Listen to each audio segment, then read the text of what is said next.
देखिए, अटल जी से मेरा संपर्क जो है 40 साल से अधिक का है। थोड़े बहुत कभी परिवार की कोई समस्या आई तो परिवार के उन सदस्यों से उन्होंने कहा, भाई मेरी आवश्यकता नहीं है और रमेश वो करेगा सब। देखिए, कानपुर से कुछ मुस्लिम लोग आए, फल लेके आए और ख़ास तौर से आम लेके आए। तो उन्होंने बुलाया और उन सबके साथ बैठे, गप्पे लड़ाई, आम खाए। तो ये कहीं उनके दिमाग में संकीर्णता नहीं थी। तो जब वो गाड़ी से उतरे तो उनको लेके मंच तक शपथ पे मैं गया। शपथ हुई और फिर शपथ के बाद जैसा राष्ट्र के सारे अध्यक्षों से मिलना, सबसे मिलना, नेताओं से मिलना, प्रतिपक्ष नेताओं से मिलना, और आखिरी में परिवार से मिलते हैं और उसके बाद अपनी गाड़ी में बैठ के चले जाते हैं।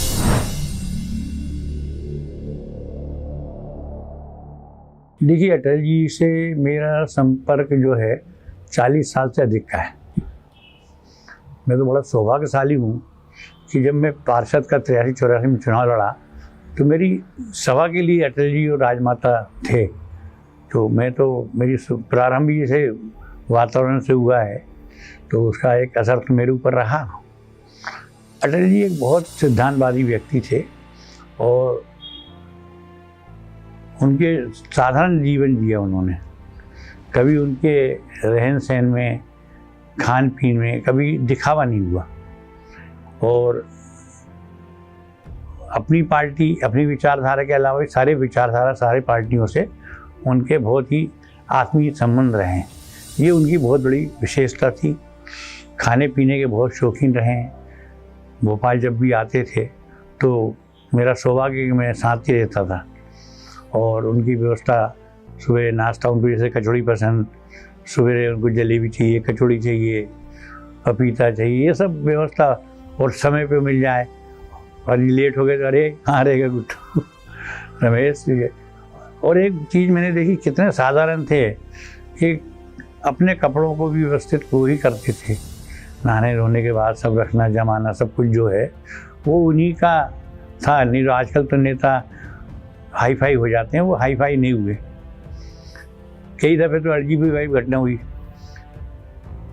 हम गाड़ी में बैठे, वायदे गाड़ी मेरी थी एम्बेसडर, तो उसमें वो हूटर बजाया नौकर ने, ड्राइवर ने। तो उन्हें हूटर पसंद नहीं आया।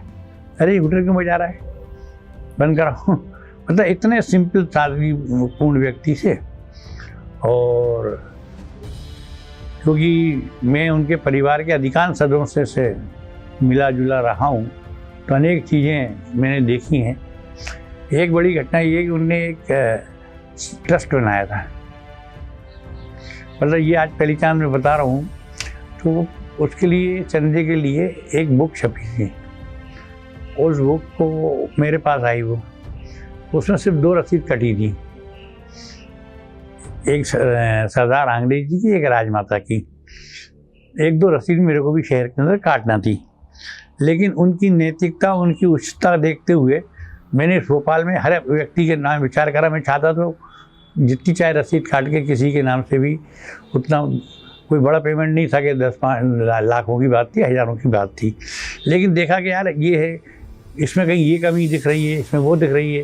तो उनके आदर्श को देखते हुए मैंने किसी से वो चंदा नहीं लिया और वो रसीद कट्टा मैंने वापस कर दिया। तो इतना मतलब उनके आदर्श और सिद्धांतों में तेज था कि मेरा जैसा व्यक्ति ने उसको इतना फॉलो किया। तो आप सोचिए देश कैसा करता होगा।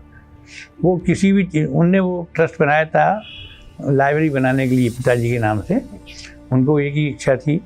कुछ इच्छाएं उनकी पारिवारिक थी, जैसे यहाँ उनकी एक बहन रहती हैं, निशा शुक्ला की बच्ची की शादी। उनका एक ही भाई से, परिवार बहुत बड़ा है, काफ़ी भांजे भांजी भतीजे सब हैं। भोपाल में भी काफ़ी परिवार है, डॉक्टर तिवारी, गुरुदेव तिवारी हैं सब। परंतु उनका लक्ष्य एक था कि मैं निशा की लड़की शादी हो जाए। मतलब जो उनको अपने कर्तव्यों में दिखता था, क्योंकि परिवार बहुत बड़ा, भोपाल के अंदर बहुत बड़ी संख्या में उनके परिवार के सदस्य हैं। थोड़े बहुत कभी परिवार की कोई समस्या आई तो परिवार के उन सदस्यों से उन्होंने कहा, भाई मेरी आवश्यकता नहीं है और रमेश वो करेगा सब, देखेंगे। और वो करी। बहुत सिंपल सारी बातें थी। कविता जो है एक्चुअल राजनेता तो सेकंड में मैं मानता हूँ वो एक भावुक कवि थे, और उनकी भावना से जो कविताएं निकलती थी वो अजर अमर हुई हैं। एक भी कविता ऐसी नहीं है, चाहे वो हिंदुत्व की बात हो या साधारण जीवन की बात हो, वो अटल है। और हम ये भी जानते हैं कि उनके कितने संबंध थे। एक छोटा सा उदाहरण मैं दे रहा हूँ। मैं और अटल जी बंगले पे बैठे हुए थे, तो वहाँ से कानपुर से कुछ मुस्लिम लोग आए,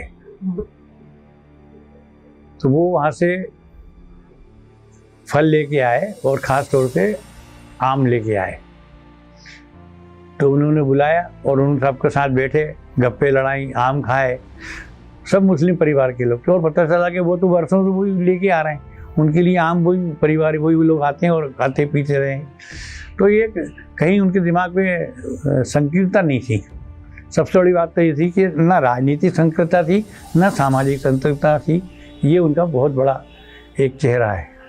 और एक दफ़े तो बड़ा अजीब घटना हुई कि राष्ट्रीय कार्य समिति हुई, वो छुट्टी हो गई, सबको शताब्दी से जाना था। पूरे राष्ट्र की राष्ट्रीय कार्यकारिणी जो आज हमारे वरिष्ठ रहे हैं, या जो आजकल आप जो समझिए वो मंडल है ना अपना सलाहकार मंडल जैसे, चाहे वो हिमाचल के शांता कुमार हों या कोई भी हों, पीयूष गोयल के पापा हों, गोयल जी वगैरह, सब लोग सारे, अटल जी, अडवाणी, सबको एक ही ट्रेन से जाना था। और वो यदि ट्रेन चली जाती तो काफ़ी दिक्कत होती।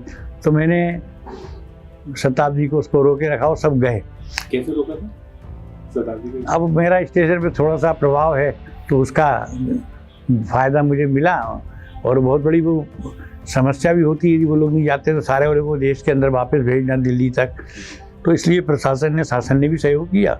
और सब वो भी फोटोग्राफ हैं, लोग बैठे हैं, सब रवाना कर रहे हैं। शपथ के लिए पटवाजी और विक्रम वर्मा जा रहे थे, मैं जा नहीं रहा था। उन्होंने कहा नहीं तुम साथ चलो, तो मैं भी चला गया। तो जब वो गाड़ी से उतरे तो उनको लेके मंच तक शपथ पे मैं गया।